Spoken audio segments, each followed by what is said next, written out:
Well, as we've been seeing, stocks are going up and down with, all the developments with rare earth, critical minerals.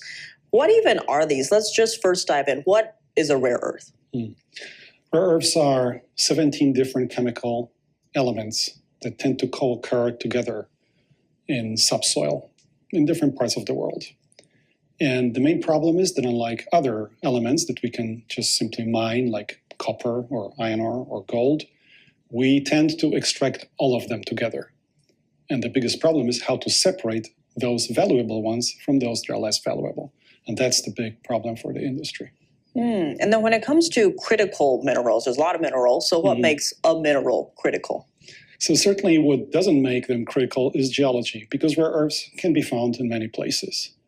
What's critical is control, and who controls the production and the extraction and the processing of these minerals. And there's one country that controls it. And that country is controlled by one party, and that party is controlled by one man. And therefore, that's pretty critical.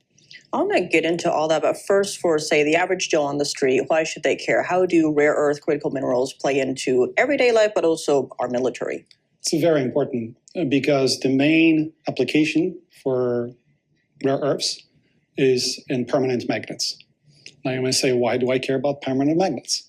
Well, because about 60% of our electricity uses magnets, and 70% of those magnets use rare earths, which means that almost half of all the electricity that we use is dependent on rare earths, mostly because of electric motors that contain those. So imagine that someone could basically switch off half of our electricity. That affects all of us. Now, it's not going to happen for the existing infrastructure, but also means that you cannot build anything new, whether it's infrastructure, industry, or of course the military. How did we end up here where China has essentially monopolized this entire sector? What was China seeing? What did China do to become the dominant player here? So to get into this in detail, I'll have to send you to my book.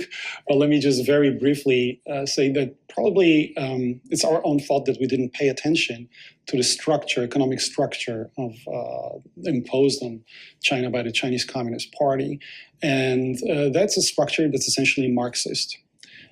You have to control what they call means of production. So essentially different parts of the economy, which are critical, not only for national security, but for the economic control.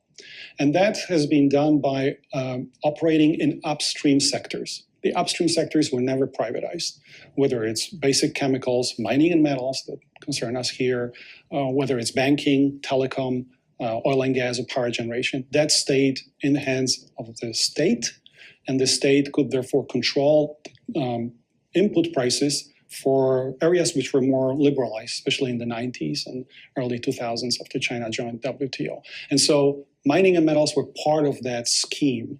And the second thing is that generally totalitarian regimes care a lot about metals. Because when you think about metals, you think about defense and potential, kinetic conflict and so on. So they viewed these minerals as a strategic asset, whereas in the West, we view them as a commodity, something that we can trade. And on that note, what would be the solutions here? What are the next steps needed to start moving away from having all the eggs in that one basket? So I love music on vinyl. I'm going to sound like a broken record, but the record says capital market has to follow. We have to incentivize somehow by a tax system, by price floors and maybe reference prices, and then protect those reference prices with tariffs so that private capital really participates in rejuvenation of that sector. Because right now, this is not the case. Right now, unfortunately, it's still a very marginal piece. So, our administration really cares a lot about artificial intelligence and critical minerals for good reason.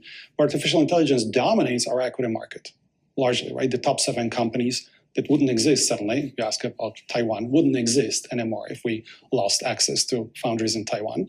These are the top 7 companies that about a third of our capital market.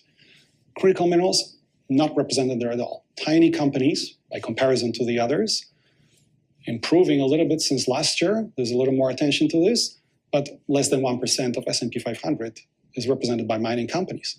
And it's such a critical industry. So we have to do something, as I said, maybe through the tax system, maybe through coordination with other countries, to incentivize more investment into this space, and sooner rather than later.